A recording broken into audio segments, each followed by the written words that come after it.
Токмоктогу мал базарда 120 миң сомун уурдаткан 79 жаштагы карыя ага кайтарылган акчасынын бир бөлүгүн Борбордук шайлоо комиссиясынын мүчөсү Кайрат Маматовдун уулунун дарылануусу үчүн берет.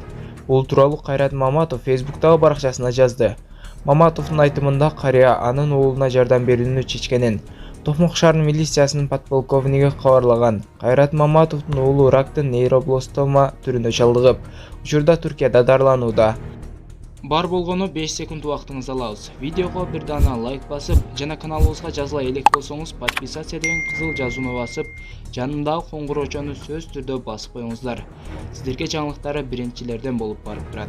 Эскерте кетсек, 16 октябрда социалдык тармактарда Токмоктогу мал базарда 120 миң сом акчасын уурдаткан 79 жаштагы карыянын видеосу тараган. Кайдыгер эмес жарандар карыяга 115,5 миң сом топтоп берген. 25 октябрда милиция карыянын 120 миң сомун уурдоого шектелип, 39 жаштагы адам кармалганын жана акчаны кайтарып бергенин билдирген. Кайрат Маматовдун уулунун дарылануусуна акчалай түрдө жардам берүүнү каалаган жарандар анын Фейсбуктагы баракчасынан керектүү маалыматтарды ала алышат. Социалдык тармактын колдонуучулары мурдагы депутат Орозайым Нарматованын Москвада кармалганын жазып чыгышты. Бишкектеги соода борборлордун биринде унаасында граната табылып, кийин коркутуулар болуп жатканын айтып, Россияга чыгып кеткен активист Илгиз Шаменов Москвада кармалды. Бул тууралуу ал социалдык тармактагы баракчасында билдирди.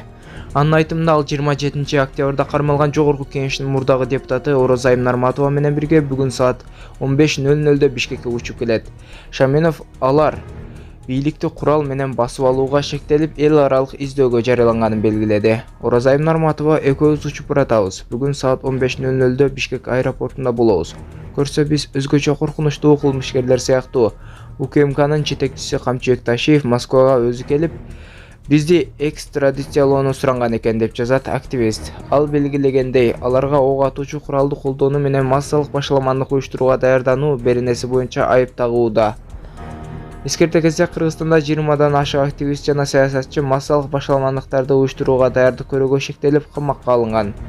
Кармалгандар буга чейин Кемпирова суу сактагычынын Өзбекстанга берилишине каршы чыгып келишкен. Илгиз Шаменов менен Орозайым Нарматова да Кемпирабадтын Өзбекстанга берилишине каршылыгын билдирип келишкен. Алардын кармалышы активисттерге ачылган ишке тиешеси барбы, азырынча белгилүү боло элек.